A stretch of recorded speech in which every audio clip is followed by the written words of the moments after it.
દેશમાં flight delay અને cancel થતા સર્જાયેલી અફરાતફરી વચ્ચે પાયલટ્સની દેશી સૌથી મોટી સંસ્થા એરલાઇન્સ પાયલટ એસોસિએશન ALPA ઇન્ડિયાએ ગંભીર આરોપ લગાવ્યા છે।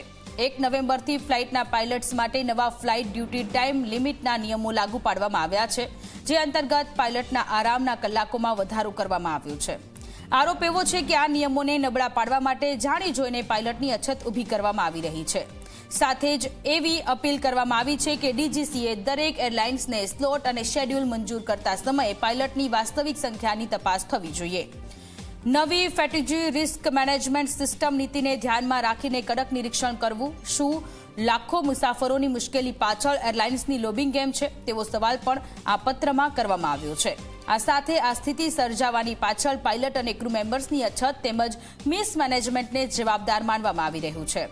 આ સાથે નવા નિયમોમાં રાત્રિના લેન્ડિંગ્સ અને 2 સુધી મર્યાદિત કરવામાં આવ્યા છે, જે પહેલા 6 હતા। આ નિયમ જેવી કંપનીઓ માટે મોટી સમસ્યા બની છે, કારણ કે તેઓ રાત્રિની ફ્લાઇટ્સ પર આધારિત છે।